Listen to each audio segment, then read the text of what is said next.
One.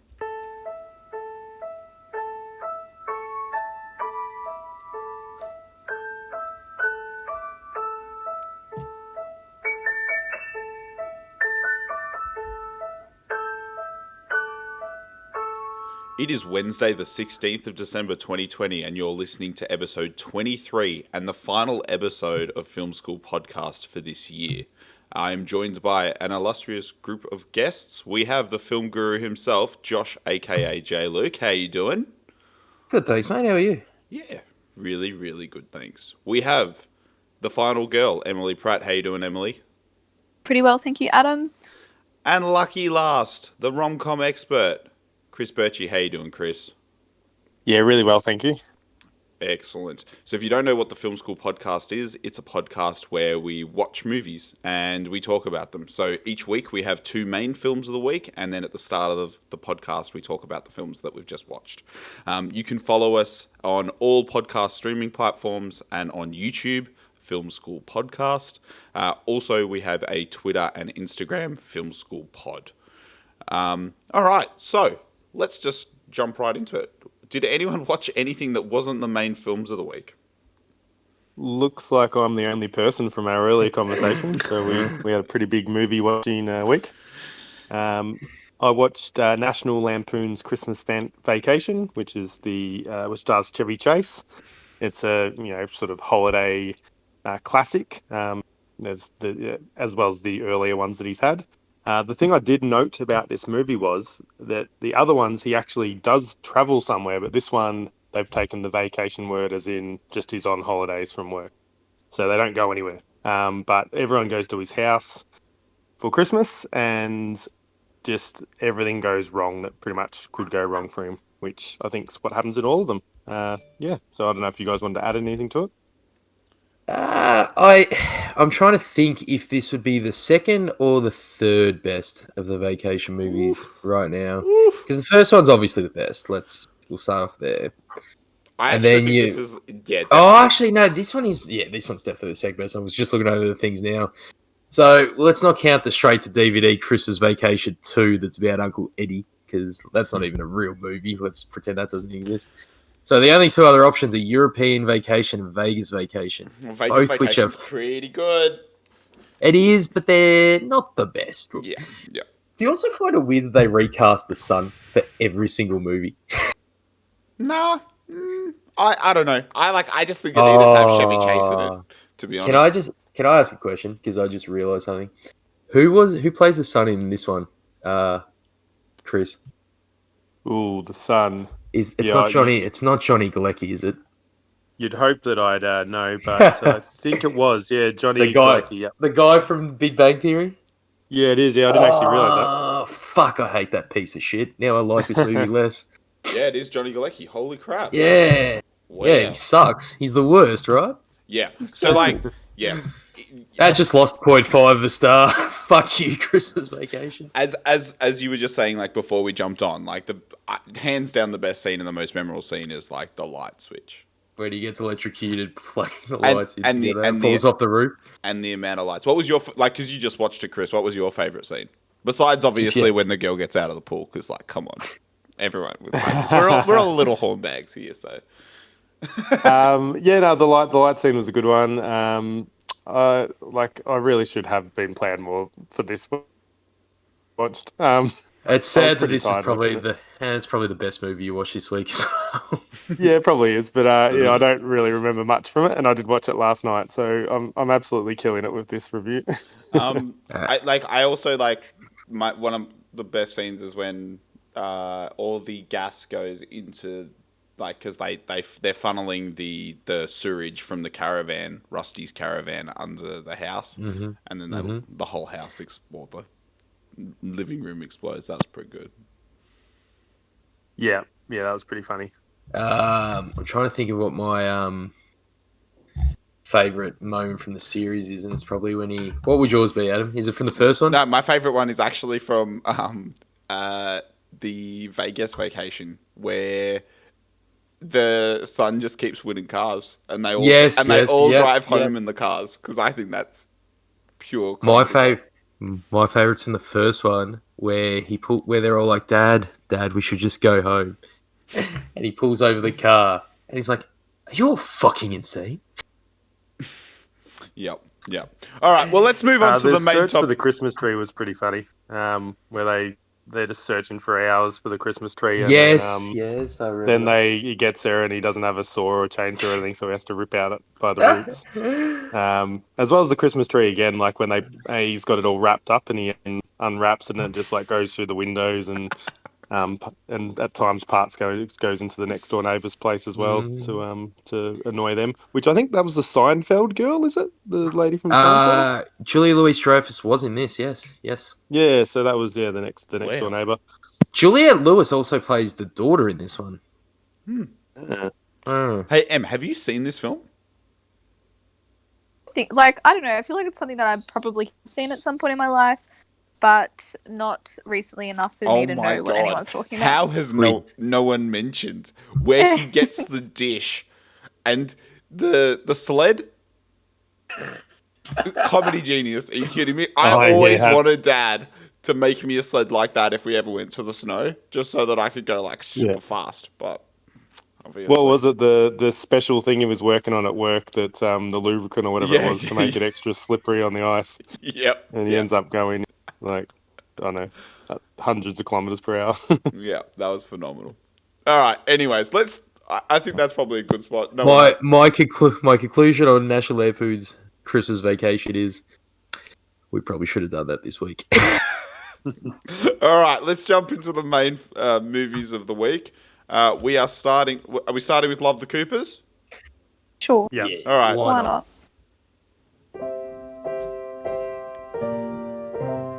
Love the Coopers is a shitty comedy from 2015 directed Was it a comedy? I don't think it was a comedy. What is it? Yeah. Drama. No. Trash. No. All right, let me finish. Directed by Jesse Nelson. It has the most star-studded cast for no reason. Who read this script and thought it was a great idea? We have Steve Martin as the narrator and dog, Diane Keaton, John Goodman, Ed Helms, Alex Borstein, Tim Chalamet, Amanda Seyfried, Alan Arkin, I don't know. Marissa Tomei, and Olivia Wilde. And sorry, I should say that is my personal thoughts on the film. I don't know what you guys' thoughts are on the film. It had a budget of 17 million. And I believe that was 17 to 24 million potentially. So even more ridiculous. Yep, but it did make its money back, which is even more ridiculous than that. 42.4 million box office, and it has a runtime of 1 hour and 47 minutes. Okay. As you can probably tell, I hated this film. So just for a little bit of background about the movie itself, this gives nothing away and tells you very little about what the actual plot is. Feel free to spoil this, because I don't want any single person listening to this to ever watch this movie. But Emily liked spoil Emily, no. Emily liked it. Let me say what it's about, and then let me express my own opinion. Thank you, Adam. Yeah. But anyway, so basically, there's 4 generations of the Cooper clan who come together for their annual Christmas Eve celebration. A series of unexpected visitors and unlikely events turn the night upside down, leading them all toward a surprising rediscovery of family bonds and the spirit of Christmas. Now, I'm more than happy for Adam and Josh to tear this to shreds. You go first, Emily. I didn't hate it. I actually didn't mind it. But that being said, like, I've got no evidence to back up why I didn't mind it, if that makes sense. So, like, I'm pretty sure that the points brought up against it are going to be way more convincing than anything I say. And I will acknowledge that it is a very flawed movie. But for some reason, I still found it all right to watch. And I still found myself, like, invested in, like, how it was all going to turn out. And you said that you cried at the end? I did. It made me emotional. Like, not because of the characters, like I wasn't attached to the characters themselves and what was going to play out. I think it was more like, I think the movie itself was like much heavier than what I was anticipating. I thought it was going to be like a really dumb Christmas comedy. But yeah, it was actually kind of heavy, and I don't know, just some of this, like the I guess the themes of it and stuff, I was like, oh, this is like, I don't know, it just struck me somehow. So yeah.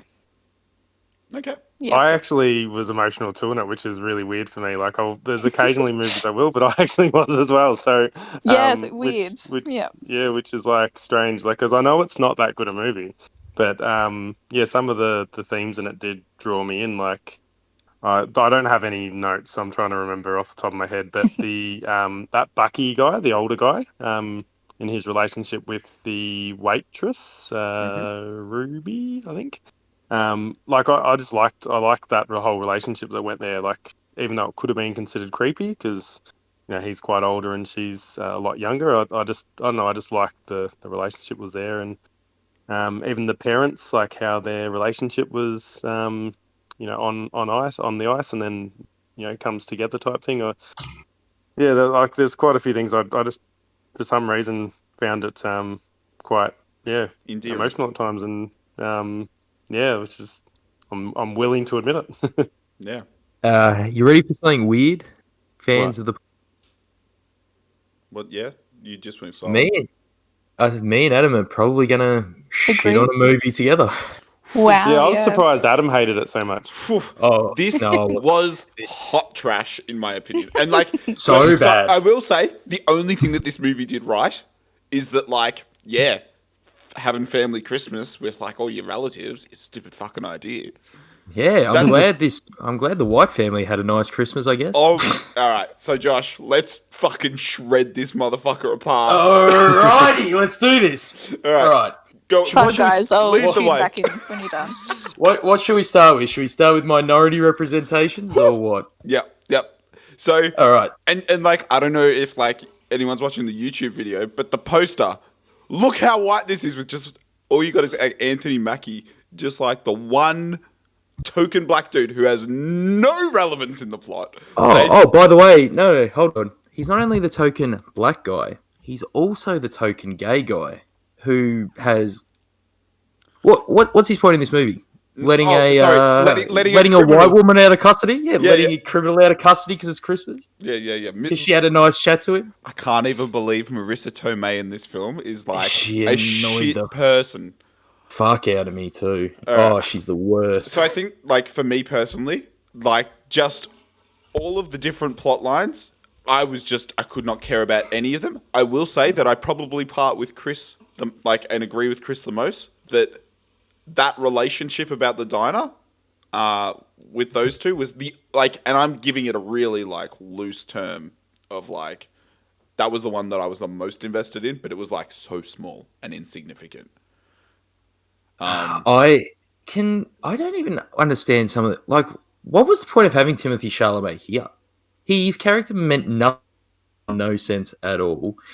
This did get nominated for one award. If you looked it up, did you look it up? Yeah, the shittest one, and it was for Amanda Seyfried got nominated for the worst actress of the year, and boy, did she earn it! Like, yeah. And why was it shot like shit too? Did you notice this as well? Like, the cinematography in this movie was It seemed terrible. it seemed like a YouTube video. Yeah, a YouTube video, and the color palette was really off and really grey and white.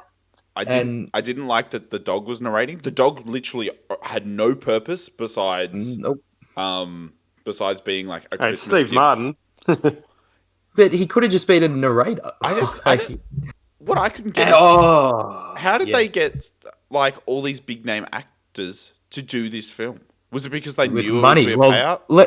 Well, it was as we said, they had about $27 million to spend on this thing, and Hallmark have been whipping these together for like $30 a week for these movies. So that's where the 27 mil went, I'm guessing. Yeah, and they're like, just to jump into like some of the issues I had, like Ed Helms' character just seems like a genuine like dude, and everyone just fucking throws shade at him. There's no recourse. There's no like redeemable traits from anyone. Like the wife bit at the end was so throwaway. She was a absolute dick to his character the entire time. Then don't even get me like I love Olivia Wilde. Olivia Wilde. That was my least favorite out of the relationship. So if you want like your own little holiday side story, that was exactly what this was. I literally had to watch Holiday again, and it was even worse this time. And there's that scene at the bar, right, where they're sitting at the bar and they're having that conversation, and she's like, "Oh, and you're a Republican, oh, do you believe in evolution and stuff like that? And I would like in that conversation alone would have walked away from the guy. Yeah, 100%. It's like it's not even like, oh no, I'm a normal Republican. I don't believe the bullshit. It's like, no, yeah, I believe all the bullshit. All the bullshit, and also he's like, he wasn't even like he was a nice guy or like anything along those lines because there was that scene at the start where like he gets offered the drink and like she sits down, doesn't even like do any like not that he has to because he's like wearing an army costume for the whole film. It was so on the nose. You know what he was? He was an attractive white male. That was his appeal, literally. And did you notice that everyone got invited to dinner except the black cop? No one. Nope. Every other character got invited to dinner except the cop. Yeah. And can someone explain to me why Timothée Chalamet's character didn't shower? Was there any reason for it? Or like, oh, let's just make this cut real weird. Was that it? Yeah. I like films where there's like you can suspend the disbelief and there's like a really corny like section of the film or whatever. Like most romantic comedies, I don't know, like but usually like I got more out of Holiday than I got out of this film just in terms of the storyline. So sitting here when we were doing the intros and everything, I looked at my rating for this and I was like, I gave Holiday a 1.5 and I gave this a 1.5 and I hated this so much more, so I dropped it. Good. This one got a straight 1. I'm glad that there was more redeemable things in Holiday. Yeah, this is the biggest. This was the biggest test of how I knew this was a really bad movie, and I wasn't just hating on it for no reason. So I'm sitting there in bed, I'm watching this, and my girlfriend, who is when I say she loves shit Christmas movies, it's like she lives for it. Like this is her favorite time of year because of all the Hallmark movies. She's sitting there and she's like, this is terrible. What movie? And I'm like, Jax, you watched the worst Christmas. She's like, yeah, this is so much worse than them. And I'm like, I know. How bad is it? Yeah, I think I think that like what really like left like a sour, like personally a sour taste in my mouth was the final scene of the film, where they're all dancing in the hospital cafeteria. It just broke me. I don't know why. Like. I can deal with a guy standing up or girl standing up on stage in the middle of a mall professing her love to someone, like in Holiday. I cannot for some reason get over the fact that someone was running through a hospital and like just disregarded everyone and just knocked everything. And then also that they all just had like this big family dance party in a hospital cafeteria on Christmas. Just seems incredible. Or that somehow all in the space of the one night, a man has a stroke and then he's just up to walk around the hospital. So my question to like Em and Chris, because you guys found something in this film. Like, is there anything that we've mentioned that you like really detest, or like there was like a particular scene that like what actually captivated you that we've mentioned that? I'll let you go in. Look, I don't think I like disagree with anything you've said, and like as I said, like I don't actually have any defense for like why I didn't mind it really. Yeah, I don't know. Just as I said, I think just like I don't know. Maybe it was kind of like because it was heavy, like heavier than I thought, and it was kind of like showing that like there's all this pressure around like Christmas to be like a really special time of year and all that sort of thing, but like it's not always like. I don't know, maybe I related to that, or I don't know, to be honest. Like, I haven't disagreed with anything you've said, but meh. Yeah, to add to that too, like I like you guys obviously didn't see any of these points, but I saw a lot of it. Like, for instance, the sister feeling like she doesn't have a partner, so the pressure of that kind of a little bit like Holiday, I suppose, in that sense. The little kid, how. Like a lot of families, I'll say something wrong around the little kid and then the kid will say like a swear word. But in this case, it was like, you're such a jerk. Like I thought there was a lot of little things that they put in that does happen in big family, and they have Christmas dinners and so forth, and that they were kind of representing there with the pressures of Christmas and holidays and stuff like that. But yeah, but as I said earlier, like I didn't think it was an awesome movie, but it did for some reason. I did connect with it through periods of it. Just hit you a little differently, I guess. Than it. Look, to be fair, I'm not really a Christmas movie person to begin with, but this one, just I, maybe I like it getting your annoyed me perspective on it. a lot. Yeah, absolutely. I don't know. I think it also pushed themes that I don't like as well, like the whole fact that you need someone for Christmas. I mean, I had that same issue with Holiday as well, Yeah, you did. and yeah, this was just bad, and the acting wasn't good either. And I don't know. My favorite part was where John McClane walked on the broken glass in bare feet. That was my favorite part of this movie. You mean when Oh, actually, no. They had 1.5 seconds of Charlie Chaplin's City Lights in this movie, and it was amazing. It was phenomenal. It was the best 1.5 seconds of the whole movie. I think that this is like so I know that Josh and I've just shat on it, and Em and Chris definitely found something good out of it. I think this is one of those films, though, that if you probably like 10 to 15 minutes into the film, if you're going to like if you're going to like it or not. Yeah, I'd agree with that. Because I knew straight away, 10 minutes in when I was looking at the camera angles and all the dialogue, I was like, nah, this isn't going to work. Yeah. All right. I think that's a pretty good place to stop. Let's move on to the next film. A Sunburnt Christmas is a 2020 Australian comedy Christmas film directed by Tristan van Vuren. And he's done a whole lot of YouTube stuff and small Australian TV comedies. It stars Daniel Henshaw, Sullivan Stapleton, and Ling Cooper Tang, Lena Navankel, Ida McGuinness, and Tatiana Goody. It had a budget, or the only details that I could get on a budget were the South Australian government gave them $2.9 million to film. And it is on Stan right now. It was released last Friday. Why don't you run us through the plot? Before we do, can I just give a little background on Christian Van Vuren? Because it's a pretty interesting story, this guy. I can't remember what year it was, but it was when I was probably in high school still. He was placed in quarantine twice for having tuberculosis. And the way he gained fame was he started recording like rap videos on his iMac.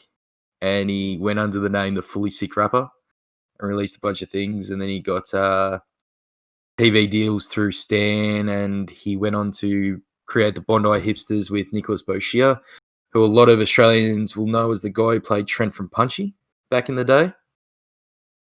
And yeah, it's funny because we think that people who get into the entertainment industry have it better off, but it actually cost him money getting into the proper entertainment industry because he had a really high paying job in advertising. Oh. And that is where he tuberculosis and everything when he was doing I think it was over in South America. And yeah, his lung exploded at a like sort of lunch meeting one day and found out he had tuberculosis of all things.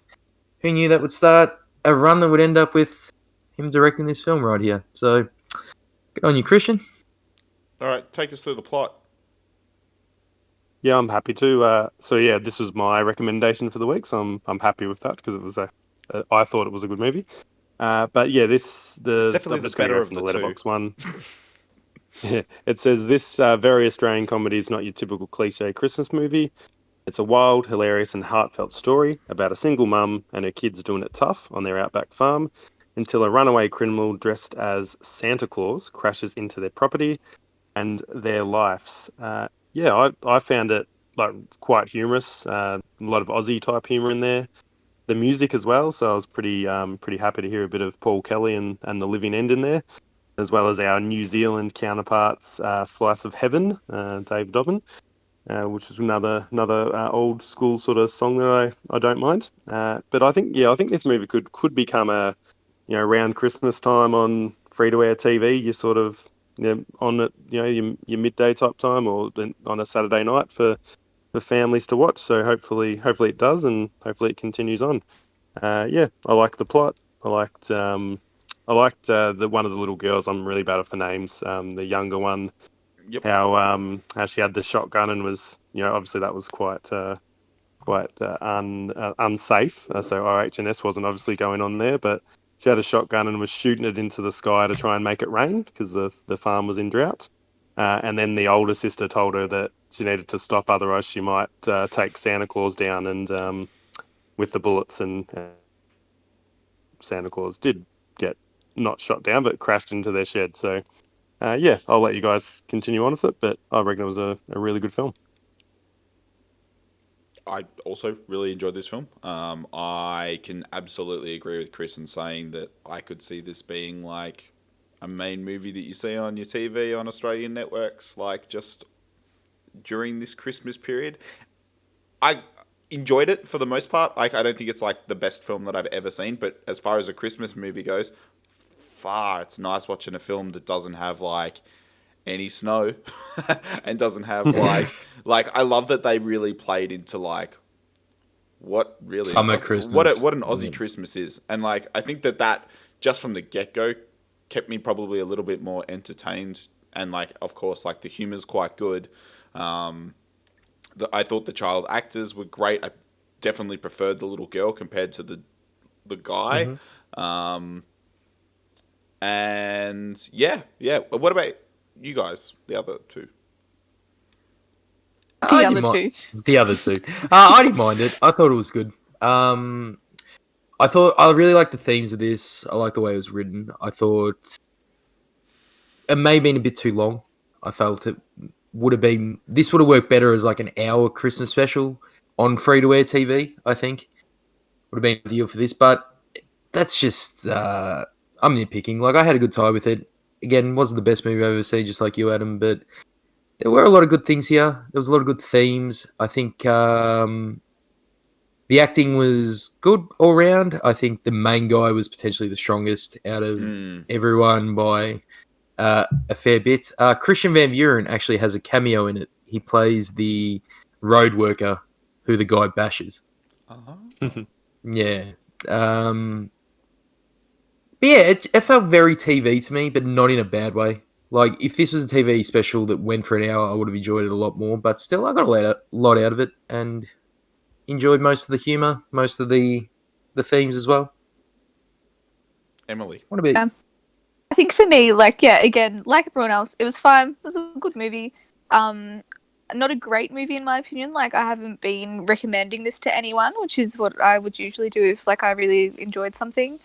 But that being said, I would recommend this to people, unlike Love the Coopers. But yeah, I think my favourite scene in the movie, like, I found, like, a little bit slow throughout. However, I think the last half an hour or so kind of made it for me. And my favourite scene was probably that, like, the fight scene, I guess, where the guy comes for the money and the family are just like, nah, fuck this guy. And they all, like, fight him. I feel like the last half hour is easily the best out of the whole Yeah. thing. I feel like the first half hour drags significantly and not that much happens. The only thing I wish that it didn't play into as like a theme was I just didn't like that.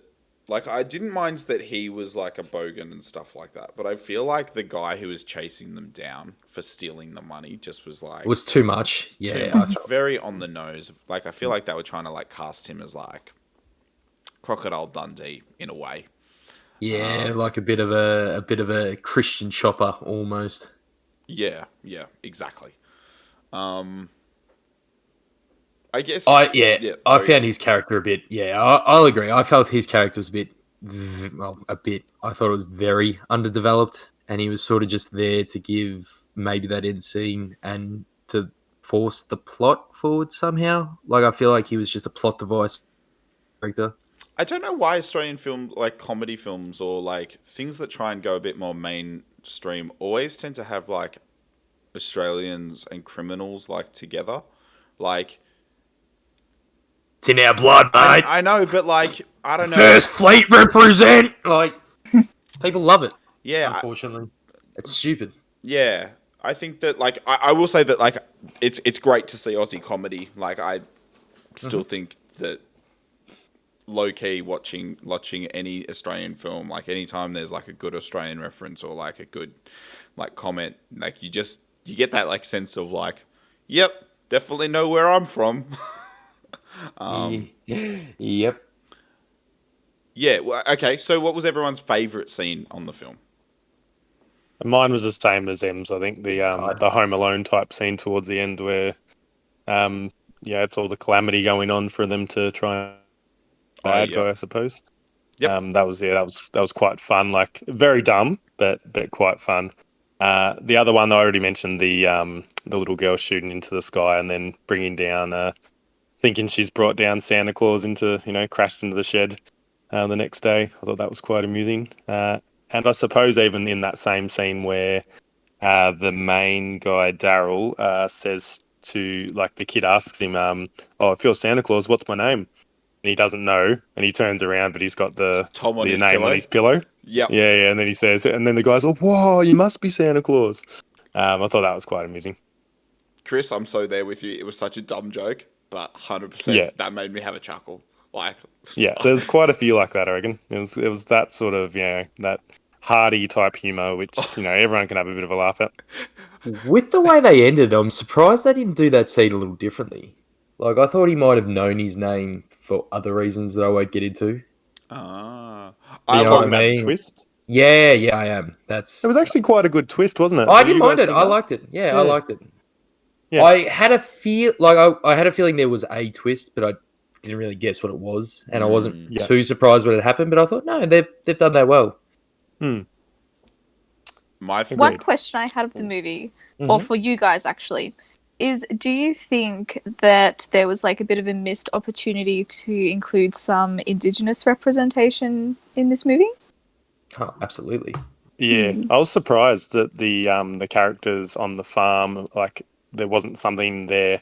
I agree. I thought that was probably what I would have expected potentially in the cast.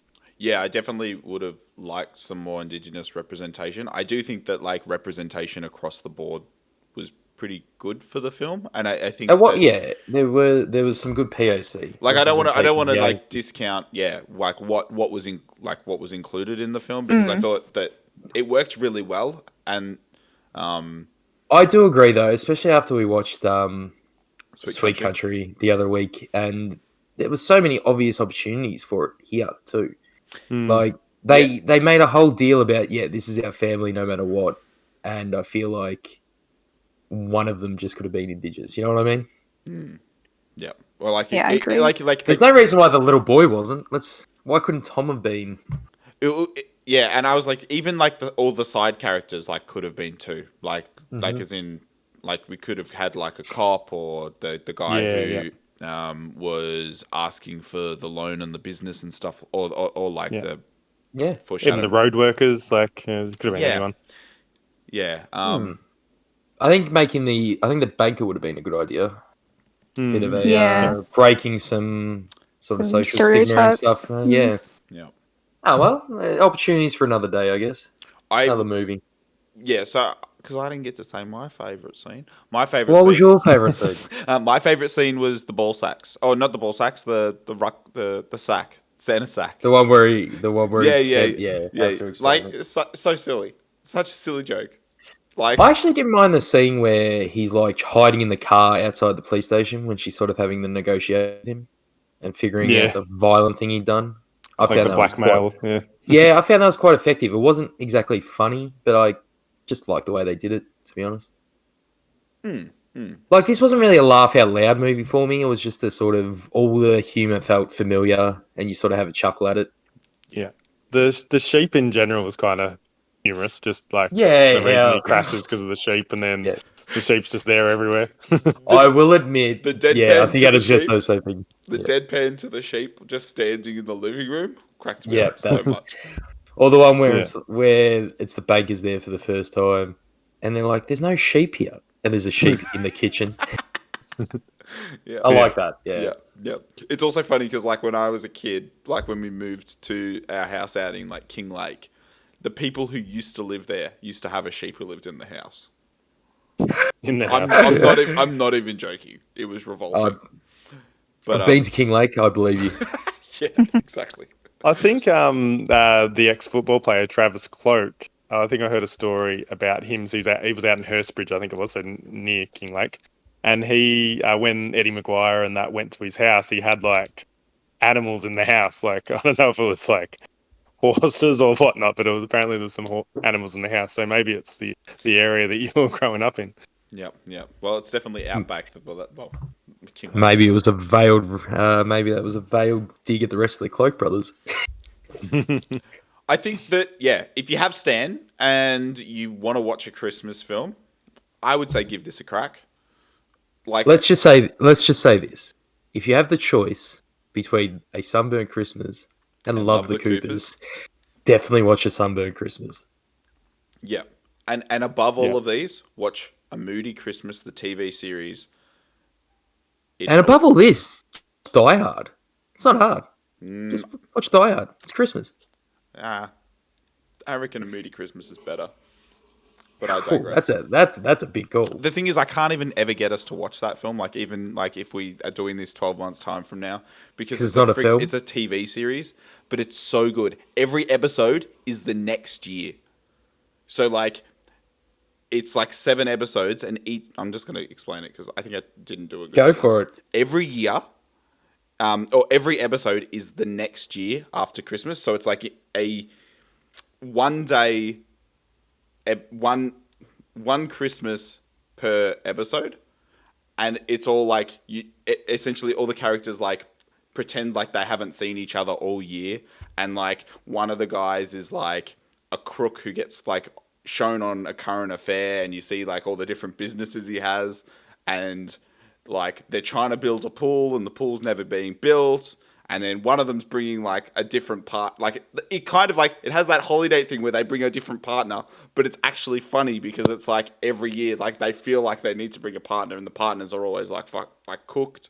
One of them, it's so good. Watch A Moody Christmas. I can't like express that enough. So, wrapping up the podcast for this week, the people here recommend A Moody Christmas, Die Hard, National Lampoon's Christmas Vacation, A Sunburnt Christmas if you've got time, Anything and but the lovers. didn't mind Love the Coopers.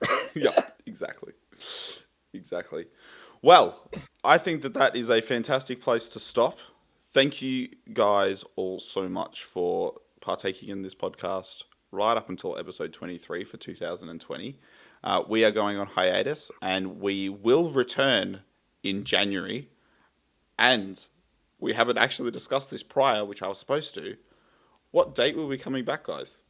I feel like we need to discuss that off air. I'm not too sure. Discuss that off air? Good. Yeah. And yep, that seems really fair.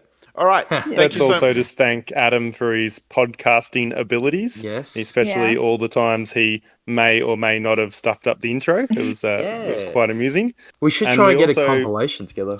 So we also need to thank our stars and so forth for his rating system that he changed, because it's given us so much comic value over the time. So hopefully you can work out something else, Adam, for us to give you shit about. To give you shit about afterwards. Can you move to like a 4.5 star system next year or something? Just something real weird. I just shuffle it every year. I do a different thing. Yeah, every year you do a different thing. Excellent. So I think maybe we haven't chosen a movie for the next year's movie. No, I think what we do is maybe do like a wrap up of like what our favorite films are for 2020. Regardless of whether it was in the year. Anyways, we'll talk about it off air. We'll see you guys next year. Thanks so much for watching. If you'd like and subscribe, that'd be great. This is Film School Podcast, and have a very Merry Christmas and holidays and Happy New Year, Hanukkah, whatever nationality you're from. Bye, guys. Bye, guys. Merry Christmas. Don't watch Love the Coopers. Wow, Chris, right, Emily, you could have at least said something. Merry Christmas. Yeah. Thanks, Reese and Jason, for listening.